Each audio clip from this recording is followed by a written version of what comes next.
Hello, welcome to another live Google Hangout on the Living Income Guaranteed. And today we have a very interesting discussion on Occupy the NEEDAct and student debt forgiveness. We have in the previous Hangouts past year been discussing a lot about alternative currencies and new ways to create money, understanding what money is, cryptocurrencies, but there was a question that was lingering there that I proposed to many of our guests. Is monetary reform possible, for example, in the US? And fortunately, I stumbled upon our guest's work as an activist and the series of proposals that are actually now part of a political movement in the US that touches upon this need to look at how money is created, understanding it, and precisely be able to change the way that money comes into existence. So we will be discussing a lot about this and more with Harrison Schultz. So Harrison, welcome to the Hangout. Hi, thanks for having me.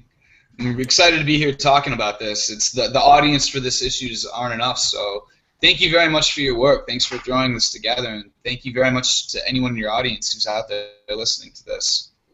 Awesome. Thank you very much also for taking the time to be here. So, you know, Occupy has been a movement that since 2011, as most of us know, has created an opening to understanding more about how the system operates, everything that is wrong about it. So how did you become part of it? Are you part of it? Can you tell us a little bit about yourself as an activist and your relationship to it?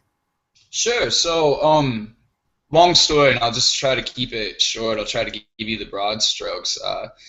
I grew up. I mean, I'm American Indian. I'm Oneida. So I mean, I grew up, you know, very much exposed to a lot of protesting and a lot of resistance. I mean, my grandmother, you know, she read a lot of Emma Goldman growing up. My mom, you know, definitely helped expose me to a lot of anarchism and a lot of martial arts, and eventually I started studying sociology, and I wanted to avoid corporate America, and so I got interested in academia and sociology, and I moved here to New York to pursue a PhD in sociology at the New School for Social Research, which was basically a cover front. I mostly just wanted to play capoeira, and, but sociology was a good way for me to, you know, play around with my real passion. And the student debt just started piling up. You know, like I found really good employment. You know, I managed to market my sociological skills into market research, into some pretty big advertising agencies, and I worked on ExxonMobil for a while. I learned how to do data analysis while working on ExxonMobil, and you know, it was amazing. I mean, I was seeing how the sausage was made. I was seeing how big companies greenwash, you know, old liberal white women into thinking that the Exxon had nothing to do with the Valdez spill, and so I started reading Adbusters because I was looking for ways to use these skills, these data analysis skills, into you know, supporting anti-capitalist activities, because that's just who I am and where I was. And I mean, New York was just getting bad, like local issues here in New York. You know, I'm also heavily involved in marijuana legalization, and I got stopped one day by an NYPD officer while I was trying to get on the subway train. They asked to search my bag. I didn't have anything on me, but that kind of set me off. I saw things happening at the new school before Occupy. There are occupations there, people getting arrested, and just the local climate just was a pressure cooker. And a lot of other activists like myself, you know, we'd had enough. I mean, like when I got stopped by the cop, I was like, I could lose all my student funding for smoking marijuana, which is the one thing that's helping me deal with the stress of all this debt. Like all that debt is bad for your brain. It puts pressure on your limbic system, on your amygdala, and it actually like it messes up your long-term and your short-term thinking abilities and stuff like that. And marijuana, you know, if you're dealing with student debt stress, I highly recommend cannabis, obviously, for short-term, you know, therapeutic relief. And so this combination of economics and marijuana, I got involved with NORML before Occupy Wall Street started, the National Organization to Reform Marijuana Laws. And I'm still in touch with them, working with them really hard, actually. But then after that, we tried to start a local chapter in New York. That didn't work. And I was reading Adbusters. I saw that poster with the ballerina and the bull on it. And I got on the website. I went down, and I made friends with some people who were playing some pretty important roles in the movement. I made friends with Justino Tooney, who was doing web analytics on occupywallstreet.org, and I started applying all these analytics, and I was starting to look at the audience of Occupy. I mean, I wasn't just participating in the General Assembly. I was trying to figure out who was out there paying attention to us. A lot of the organizers in Occupy Wall Street and a lot of the protesters forget online than it ever was on person. And that had everything to do with how we changed the conversation and got people to talk about inequality. And so, long story short, you know, the occupation of Zuccotti Park ended. I took really good notes. I mean, like all the analytics, everything I did, I paid attention to how we got that movement started. I was involved with actions before the September 17th protests, and I watched how this grew and how this got bigger. And ever since then, there's more to say, but ever since then, you know, I've been taking what I've learned from Occupy and reapplying that towards raising awareness of, you know, marijuana legalization, but also the National Emergency Employment Defense Act and how and the economic recession. This is quantitative easing for the people, and this is also a Green New Deal. This doesn't just get us out of debt. This sets up systems of universal education, universal basic guaranteed income, which I know you all love, and it sets up universal health care, and it sets up publicly funded elections and public housing systems, and all for a fraction of what the Federal Reserve is spending on war. So this so bill can is, you like explain us exactly what the NEEDAct is and what the purpose of it is? When did it come into creation, so to speak, and how this exactly relates to looking precisely at monetary reform? Great. So let me start when it came into creation. This bill was created by Dennis Kucinich, you know, Democratic former congressman from Ohio, who you know, he voted against the Patriot Act, and he's done other good stuff. He's got a good record. And he read a book called The Lost Science of Money, which you should check out. There's a free PDF online. Just type in The Lost Science of Money. This book is expensive. It's like $100. But this is a reinterpretation of Western culture from the standpoint of how money is created. Dennis Kucinich read this book. He got inspired. He got in touch with people from AMI, the American Monetary Institute, and they got this bill written, and they got it done, and they got it passed through judicial review. And the reason why I didn't know about this sooner is because it came out like a week before Occupy started. Like, we were making so much noise within Occupy that I didn't know anything about this. I didn't know it was being passed. I didn't even know what the Federal Reserve was when Occupy Wall Street started. You know, there was some people from the original Tea Party before it got bought out by the Republicans who were talking about the Federal Reserve and talking about alternative currencies and, you know, taxes and gold and all those things they like to talk about. And I just started wondering, you know, what is this? And so I started looking at the Federal Reserve, and it took me a long time. It took me about 4 years to make it all the way back around to the NEEDAct and to even understand what this is. But what the bill does, what the NEEDAct does, is it nationalizes the Federal Reserve. This takes the Federal Reserve banking system away from the 1%, and it puts it back in control of the 99% via the executive branch of the government and the Treasury and our Congress. And what this bill actually does is it creates a new monetary authority. It creates a new Supreme Court-like institution for monetary affairs. That way we're not depending upon a corrupt Congress to make sure that we have enough money in our society and that's being spent on the right things. And so essentially, the thing that you need to understand, which I hope I explain well enough, is that our current monetary system is based on debt. It's based on the amount of money that banks think that they are owed based on the stupid credit default swaps and all the bad investments they make on gentrification and war. And all that bad investments, I mean, our money supply is just getting bigger and bigger and bigger because it's being wasted. And so what this does, this bill actually switches our monetary system from a system based on debt to a system based on equity. So now money is no longer borrowed into existence. It's not based on the amount of money that banks think they're going to get paid back. It's now based on the amount of money that the government, through the Treasury, is spending on vital social infrastructure. So now money is going to be based on the money that needs to be spent on repairing our bridges and our roads. You know, at least $2 trillion worth of improvements that need to be made. Our money is going to be based on setting up universal systems of education, systems of energy, systems of public housing, etc., like I've mentioned, and universal basic guaranteed income. So what the NEED Act does is it ends and flips trickle-down economics. This means that money is going to be spent into existence from the grassroots up, as opposed to borrowed and trickled down upon us from the 1%. So what is practically needed then to pass this act into application, to enact it?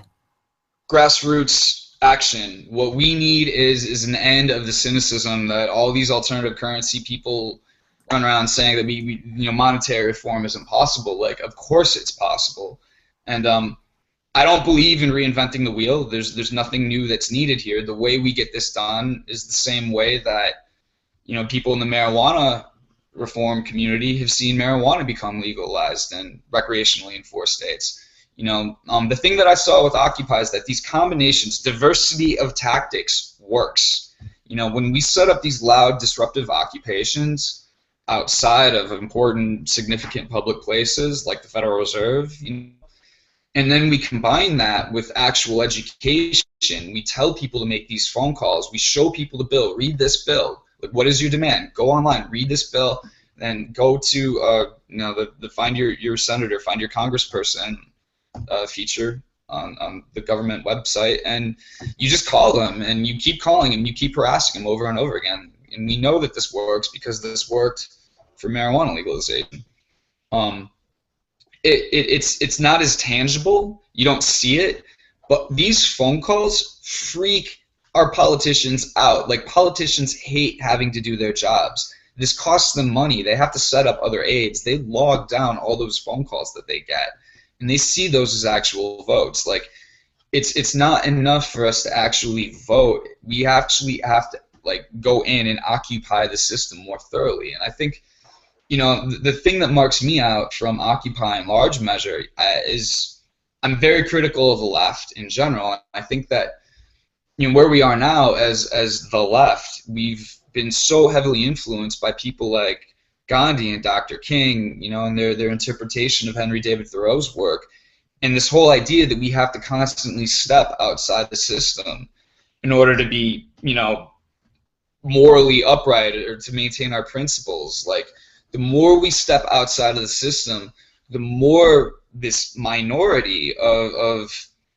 conservative voting white people are able to take over the country, because they go to church every week and their preacher, their priest, reminds them, to go vote for God's candidate every week. Like, that's how a minority of people took over this country, and that's how a minority of 1%ers, this 0.10%, this 0.01% rather, that owns the monetary system and the central banking class. Like, so in terms of how we get this back, it's through education and direct action.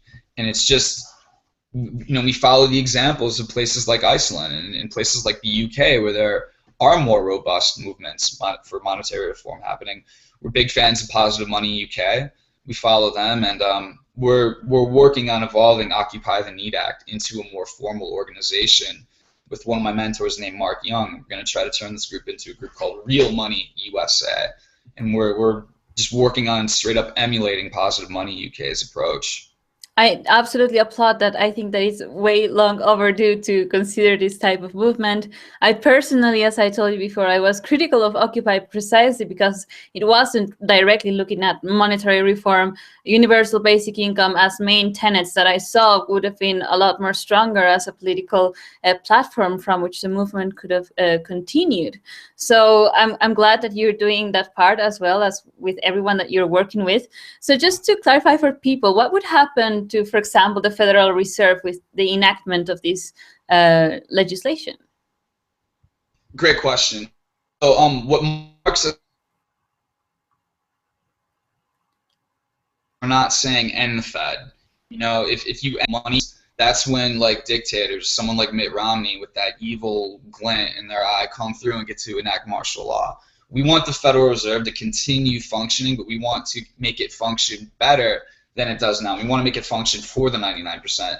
it's a change in ownership. I mean, you know, I've read my Marxism, and like this is as close to Marx's call in the Communist Manifesto, and the fifth plank of the Communist Manifesto, nationalization of the central bank, and he was very well aware of what the Central Bank of England, the National Bank of England, had to do with the transatlantic slave trade, and you know, our current Federal Reserve System is based on that model, and so now the Federal Reserve, it would be appropriated, it would be taken away from the 0.01%, but it would still be functioning. Instead of producing Federal Reserve notes, if you look at a dollar bill, it says Federal Reserve notes. Now it's producing United States currency, greenbacks, sovereign currency, the kind of money that the founding fathers, you know, fought the Revolutionary War with, the kind of money that Abraham Lincoln used to preserve the Union during the Civil War.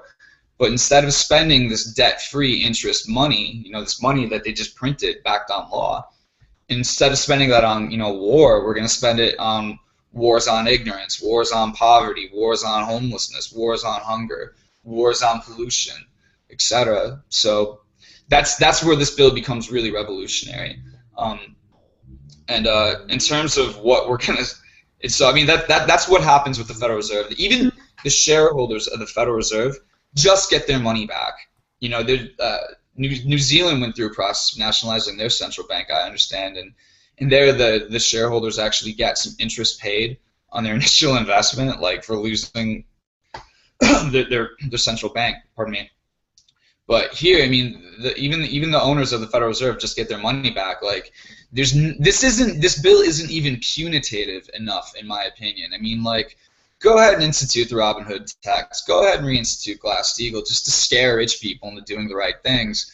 But, like, no one gets hurt from this bill. This makes everyone in society richer based on real equity, based on real wealth, based on real social spending. You know, and what would happen, for example, to the national debt? Because, you know, that's like one of the main parts of our discussion as well, going into student debt and debt in general. What would effectively happen? It would retire the national debt automatically. And I mean, the real question is why is there a national debt in the first place? Why does that even exist in the first place? And who is that national debt owed to? You know, like the Federal Reserve banking system. I mean, this is the American Revolution, you know, quote unquote, wasn't fought for freedom from the King of England. It was fought for freedom from the Bank of England. The King of England told the colonists that they had to use money made by the Bank of England, that they couldn't produce their own currency. You know, and if you read Ben Franklin's famous quote, he's like, that's what really set the colonists off, and that's what was causing a lot of the pain in the colonies. This inability to trade amongst themselves without having to pay interest back to the king. And so, in terms of, sorry, I'm kind of losing the question a little bit. I'm going a little too far back in history.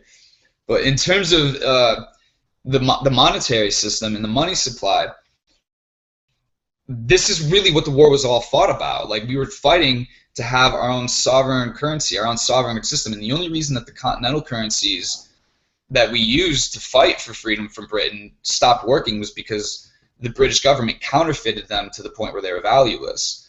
You know, once we had our independence, Alexander Hamilton was key in setting up a national bank of the United States that was pretty much identical to the Bank of England. And so, you know, there was no need to have a national debt in the first place. Like, why should a sovereign nation owe money to a private bank to make the money that they need to owe to the private bank? I mean, it's the biggest stick and carrot scheme in the world. There just shouldn't be a national debt whatsoever. There should be a national budget, not a national debt. Yeah, this is absolutely about reminding ourselves the absurdity of debt, which we've also discussed in previous Hangouts, and how we have lost the awareness and the ability to realize that we can create money just by agreeing to it. So this whole movement is precisely about that.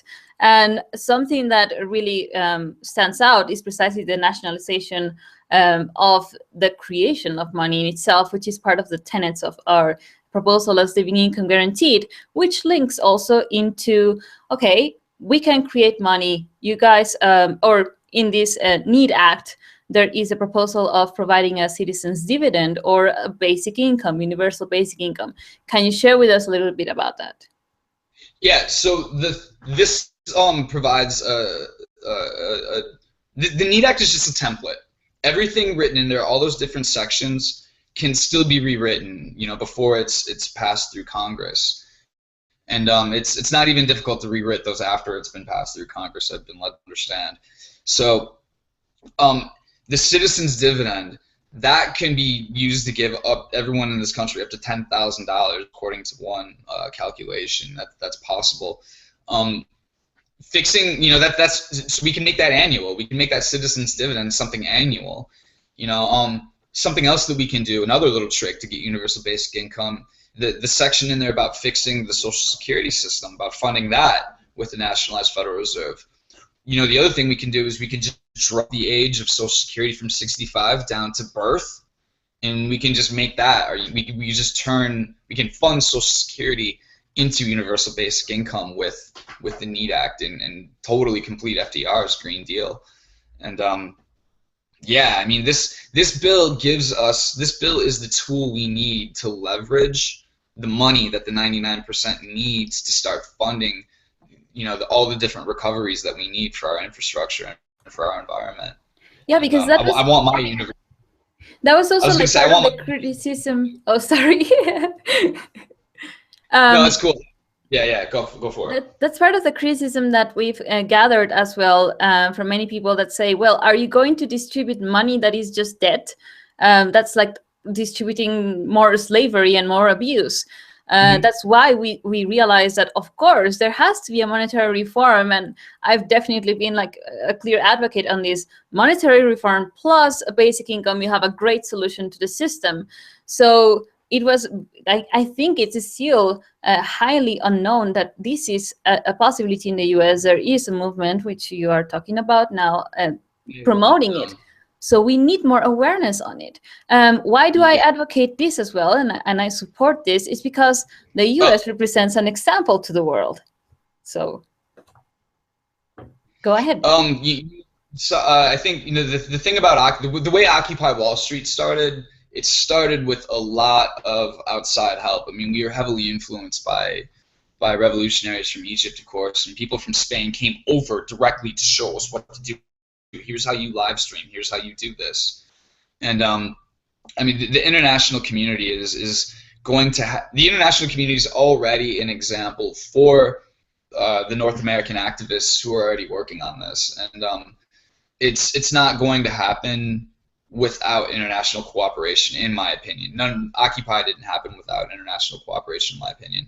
In terms of building the awareness here, it's going to be a long, hard, brutal fight for a while longer. But there's good news. There's good signs. I mean, like you see it getting close in the media with Bernie Sanders' campaign. Like it's close, but not quite there. Like we got to give him props for holding Alan Greenspan's butt to the fire in 2008. But Alan Greenspan's not asking. Bernie Sanders hasn't asked the really hard questions yet. What is money?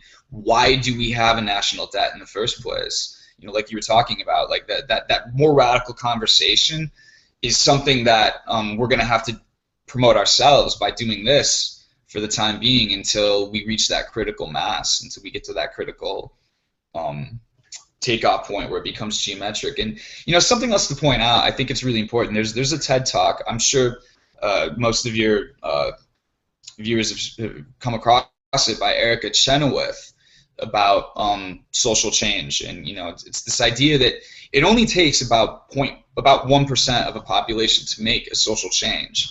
The original American Revolution did not have mass consensus behind it. It started off as a minority of kind of wealthier Americans and poorer Americans who started to fight back. And it was about, even at its peak, it was only about a third of the population supported the American Revolution. There's about a third of the population who are always loyal to the Brits. They're Tories. And there's about another third who just didn't care the whole way through. And so, I mean, like, it's not just educating ourselves as to how monetary systems work. It's educating ourselves as to how social movements actually work. And all the stereotypes we see in TV and movies about like these mass gatherings and people holding these big highfalutin speeches, it's like, no, this happens from direct daily action, from mundane things like picking up your phone, calling your congressperson after you read a bill online, and then going on the street and maybe like wearing a Guy Fawkes mask and making some noise. Yeah, before I would criticize just the point of, creating a protest, which I know you do in terms of standing there with a sign and things like that. But I also heard that you said, well, this enables people to come and talk to me so that I can then direct them to the solution, which I thought that in mainstream media or in the media that was covering Occupy, there wasn't never that mentioning of this is what is being proposed, like it's only down with Wall Street and things like that. But now that this movement is coming into fruition, I consider that this is the moment where more people can now come to it and not only get it educated, but have a way to follow through with it, which is sometimes where the link is lost. Like, okay, yeah, we understand the problem, what now? So we have a question from Jean Kenny, and she's saying many of the right in the US would agree with these foundational changes ending the Fed. How can we include the right aligning ourselves together and critiquing the false left-right paradigm at the same time? Thanks for the show. I think that's a great question, and I think it's interesting. I come from from anarchy. That's kind of my ideological stand. And I think it's a fine line between libertarianism and anarchy. And the whole right-left divide, the whole liberal-conservative, all these different divisions, all these different divide and conquers that we have in our society. I mean, all those are produced directly by the Federal Reserve. And I've learned to look at the right in a new light as a result of what I've learned about the Federal Reserve. I mean, I think the connections between the Fed and the wars and the IRS, those are things that the Federal Reserve, or those are things that the right understand a lot better in the left than we do. I think there's a bit too much conspiracy theory and definitely too much racism on the right with regards to these issues that I think muddles a right kind of conservative understanding of the problem. But I was on a debate with the Tea Party several years ago. It was Occupy versus the Tea Party, and I wish I would have known more about the solution back then, because I wish I could have talked to people from the Tea Party about this. The Tea Party wants to end the Fed and kind of go back to a gold standard. That is the oldest trick in the book. That doesn't make gold worth more. It makes gold worth less. In terms of, I think where this really falls, where the debate really becomes apparent, when I was debating with the Tea Party and conservatives, they have this whole thing about individualism. Like individualism is very important to them, and on the right we're all about collectivism and the common good and the social safety net and so forth. And I think that on the right and left there's a very different notion of what freedom means. On the left we're usually looking for freedom from exploitation. On the right, I think freedom is more defined in terms of, what Nietzsche would call the pleasure of violation, or the pleasure of mastery, the right to violate others. But as M. Goldman would say, that only really, guarantees freedom for a minority at the very top of society. This solution, in my opinion, if I were going to talk to the right, I mean, I think this safety net, this Green New Deal, this public infrastructure, this provides everybody with a fair deal that allows for the kinds of competition that we want to see in society. You can't, like, we want to see better competition in terms of ending the war on ignorance, and ending the war on homelessness, and ending the war on homelessness. Something else to be said too, this is just the first step with the NEEDAct. A national monetary system, a nationalized monetary system is not the end of the road. Like, complementary currencies are good. My understanding is that the more complementary currencies you have in society, the better. The only thing is you have to have one system that's nationalized. You cannot have a privately owned monetary system. That's where the whole absurdity of debt conversation fits in. And so in terms of working with the right, I think that would be something to get over with. you know, the NEED Act really kind of is socialism, in my opinion. Like, in terms of what socialism can and should look like this really does cover the fifth plank of Marx's Communist Manifesto. This is a Green New Deal for the 99%. And I think some people on the right will have a problem with that philosophically and ideologically, and not everyone on the right will. I meet a lot of conservative folks who understand the value of having a public monetary system, and you know, there's going to be all sorts of people. There's going to be a broad spectrum of agreement and disagreement, you know, on the right. But the important thing is that we on the left don't alienate the right. The important thing is that we on the left identify those key individuals on the right who agree with us on the solution. We have this conversation, you know, we come to agreement on a public monetary system, and then, you know, we can go back to our drum circles, and the right can go back to their Bible study groups and fraternities, and, you know, we can all just live and let live. I absolutely agree with that approach, not antagonistic, but rather looking at who is willing to work together, because ultimately that's what the solution will be about. Right now, what we see in the political climate in the US and this bipartisanship, and which is like a bipolar type of syndrome, wherein people believe that they only have to advocate the right or the left, and there's apparently nowhere in between. That is quite a problem that has to be transcended by opening middle grounds that can take, you know, from both sides, so to speak, but mostly advocating just what makes sense, like common sense. This point of monetary reform, from my perspective as an outsider, is a great point that many more people in politics should be advocating directly. So can you tell us if there is someone that is going into politics from Occupy or any of these movements to precisely do this? So yeah, we've got, this election is already an Occupy election. I mean, the Feel the Burn hashtag was created by occupiers. The reason why the United States is feeling the burn right now is still because of Occupy Wall Street. Like, if you think Occupy is over, like, you got lied to by the mainstream media. Like, the best and bright of us are still highly active. You know, there's a lot more work to be done, but we reached out to Bernie Sanders' campaign about the NEEDAct. AMI has on their own end, we have on ours, and they're a little too occupied to deal with Occupy at the moment on the issue of the monetary reform system. But the really cool thing about our movement is that we have an Occupy candidate from Torrington, Occupy Torrington, Connecticut, and she's running for Congress on the NEEDAct, and her name is Stephanie Piddock. She loves this bill. She heard about it from work that we were doing, and yeah, we have our own candidate running for Congress, and she's totally gonna push this bill forward, and it's pretty cool. So let's go on to the student debt, because this is also one of the major points that you're advocating. So share with us, how would this, of course, benefit in, is it debt forgiveness to student debt? Is it just canceling the debt? How would it work if this reform comes into place? The NEEDAct is written right now. If you check out the NEEDAct, section 505 of the NEEDAct, down towards the end, it sets up provisions for universal education, so fully funded universal education from kindergarten through secondary education, and that's great. So the only thing that needs to be specified in there, the only thing that's not laid out very clear, but which I've talked to Steven Zarlenga and the author of the bill, Janie Walton, before we had a falling out, but they both said that it's very easy to make that universally funded education retroactive within the bill.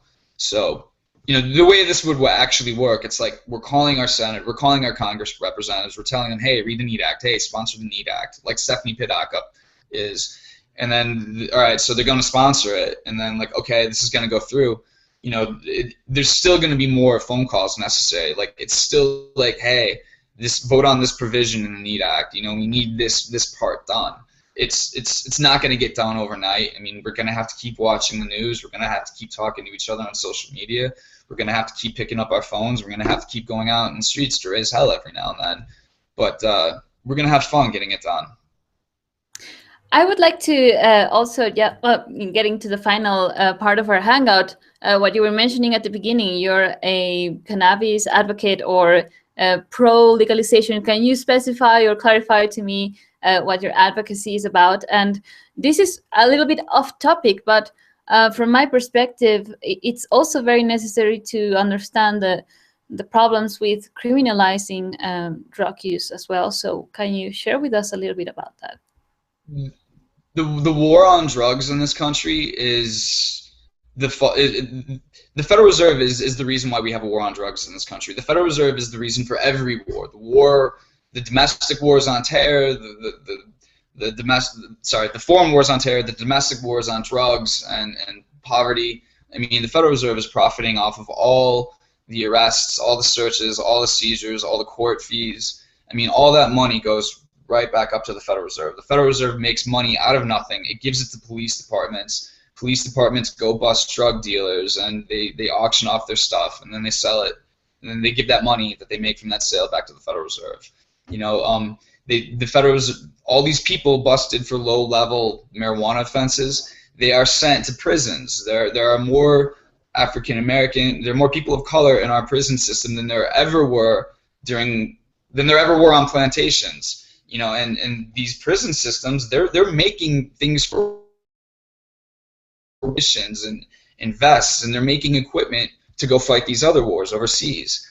And what's happening in those other wars, I mean, we meet veterans who come back and they tell us that they have American soldiers guarding poppy fields and burning down cannabis fields. You know, it's not just the oil companies that have an interest in the war on terror. It's pharmaceutical companies who need poppy coming back in order to make their pharmaceuticals with. And, you know, keeping marijuana illegal supplies, you know, the war machine with a ready supply of slave labor that's far more insidious and advanced than anything we saw under slavery. You know, and so the war on drugs has everything to do with these other wars at the same time. And I think the other really important technical point that needs to be made for anyone who's in favor of marijuana legalization is that it has to go through the Federal Reserve. Ultimately, there's a Supreme Court case right now with a credit union from Denver, Colorado, going against the Kansas City Federal Reserve. It's the fourth corner credit union, and they're a credit union for marijuana dispensaries. The legal medical marijuana dispensaries in this country are all cash businesses. They don't have access to banking accounts, and so if we want marijuana to be fully legalized, we have to get this through the Federal Reserve. Getting the Federal Reserve nationalized with the NEEDAct and getting, you know, a sensible healthcare system funded is also the best way to get marijuana truly legalized in this country. So, and of course, once we get marijuana legalized, that means industrial hemp. Industrial hemp means an end to all these other pollutants. We can make biodiesel fuel, better clothing, all these other things. So it's all one fight, and I'm just picking my two sides on where I'm going to fight from: money and weed.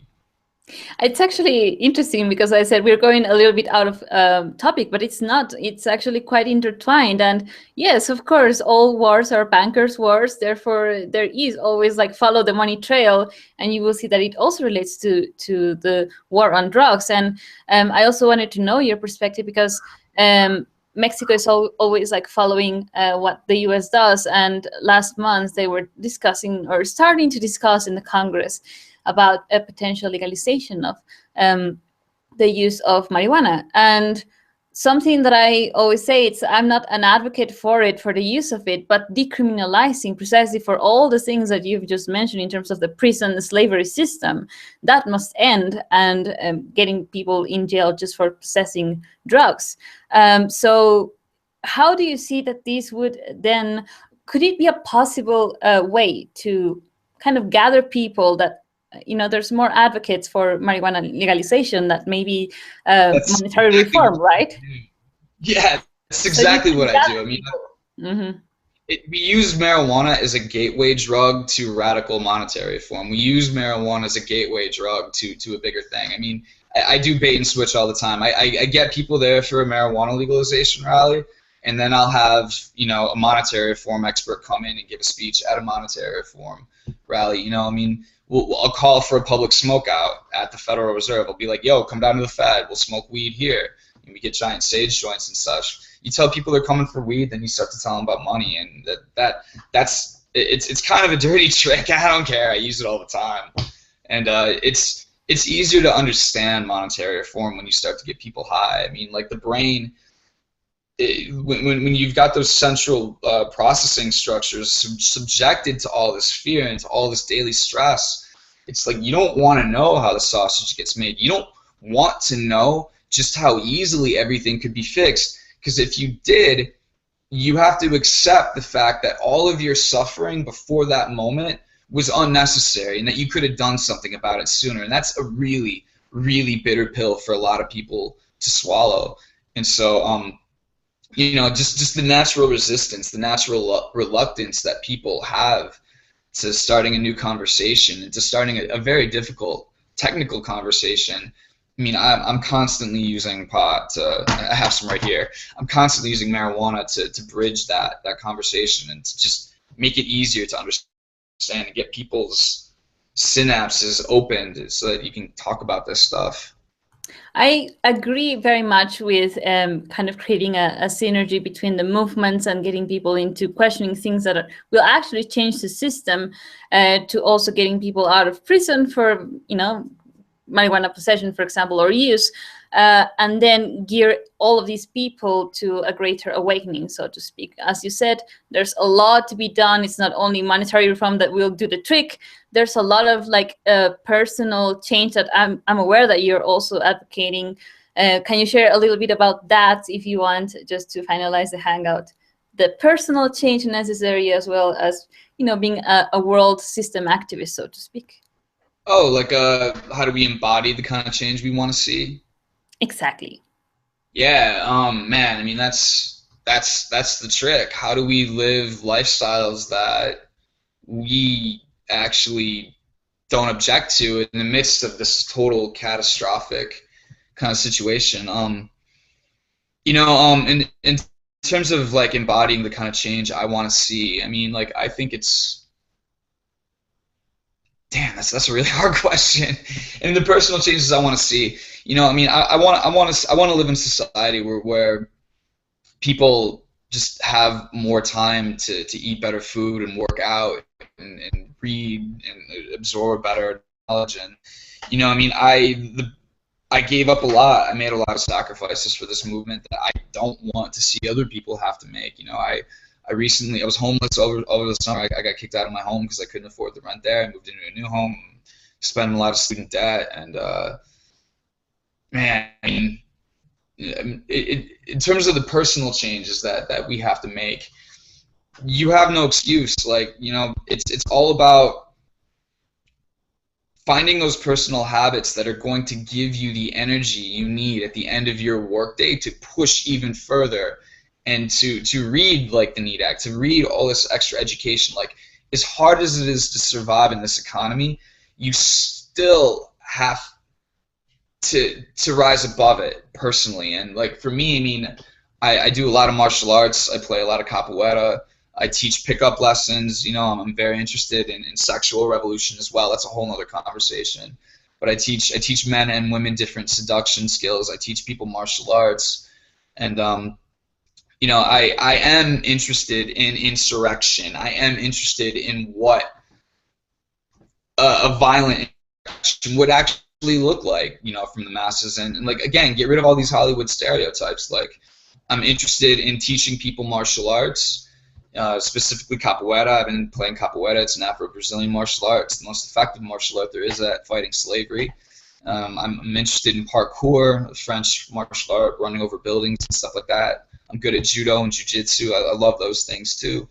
And you know, I believe that creativity, I believe that all these weapons that we see the police walking around with, like all these new guns and all these new like LRAT cannons and these new things they use against us, like none of that scares me. That really annoys me. And half the reason I get high before I go out in the field is so I don't honestly attack one of these fat, overweight, out of shape cops. Like, they don't scare me.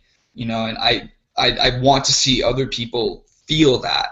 And so I teach martial arts because I think, you know, it's important that we live in a society where governments and bankers actually fear their people and not the other way around, just like Thomas Jefferson said. And so I don't expect our government to just roll over and like pass the NEEDAct. I don't expect Wall Street to just roll over and pass the NEEDAct. And so, yeah, I'm training. You know, I've been training my whole life, and I'm training other people to be able to run across buildings, swoop down, and put a chokehold on a cop and videotape it if need be. And, you know, I'm not looking to use violence. I don't believe in using violence ever. But I do believe in training for it. I believe in being prepared. I believe in, you know, I believe in a diversity of tactics. It's not Martin Luther King's way or Malcolm X's way. It's both their ways together. You know, we have a rational demand. We have a peaceful solution. But if you're not down with that peaceful solution, like, I'm willing to wager that the old ways of making war that I learned from, you know, the American Indian people who raised me, and you know, these old ways of resistance from slavery, you know, I'm willing to wager that a properly trained human body, mind, and spirit working in concert with other human body, minds, and spirit is more powerful than any weapon you can bring in the field against me. And so that's the personal change I'm trying to create. Awesome, and thank you very much for sharing. And I would like to remind our viewers that if you didn't get to watch this live transmission and you still have questions for Harrison, just place them in the YouTube comments and we will let him know. So thanks a lot for this chat and for letting us know about this very important movement. I'm really glad that Occupy, or a faction of it, is taking this route. It's definitely what I had suggested some years ago, so thank you for that as well. And we will keep track on it, maybe in some years to follow, to see how everything is moving and going. So thanks a lot. Absolutely. Thank you so much. You can follow us on Twitter, occupytheneedact, and my personal handle, Harrison Schultz. I'm in touch with you now, Marlen, so we'll keep this conversation going for sure. Absolutely, and we will place links for that as well in the description of this video so that people can follow you and so forth. So thank you very much, and we will see you some other time. Absolutely. Have a good one, audience. Thank you, the viewer, and see you next time. Bye.